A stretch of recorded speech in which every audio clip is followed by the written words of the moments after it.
Build creative confidence. Beat the inspiration addiction. Join the Writer's Gym.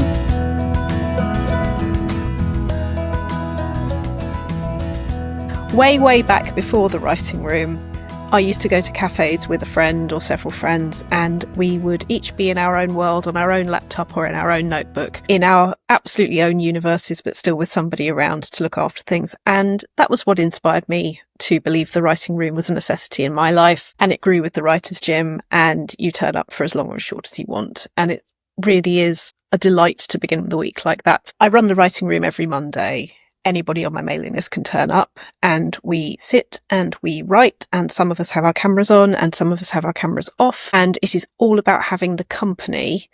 But one of the things that happened today was that one of the members said, "I shot a should fairy today," and we were all very, very happy, those of us who are members and are used to my phrasing of things, because shooting a should fairy is when you notice what the shoulds are that are swarming around your face, going, you should be like this or you should do that.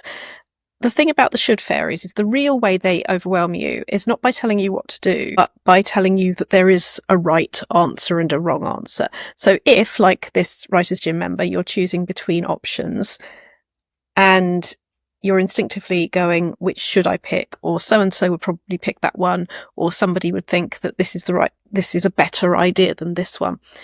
And what I'd done earlier in that day for her on our Voxer group is I'd offered her a question that you need to come out purely in a spirit of curiosity. There is no wrong answer. If I knew both these ideas would be fine, which would I choose first? And what that does, as long as you're being curious, as long as you're listening, you're not telling your brain what to think, you're listening, allows you to pick the one you're more in the mood for. And she'd move forward like that.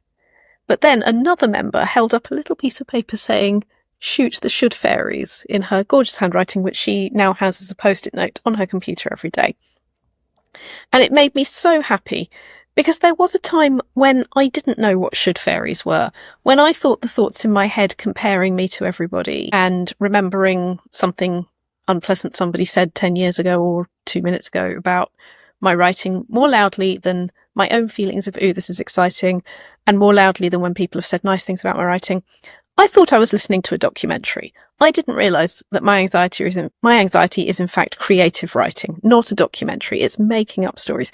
So the should fairies become really important because they sound like they're being terribly sensible, but actually it's fear. And you can move from I fear to I want when you're ready to listen.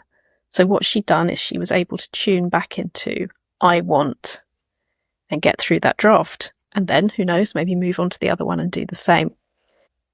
Here is how to identify a should fairy. Listen to what your brain is telling you, like it's an audiobook, not like it's you, not like it's definitive, but listen, truly listen.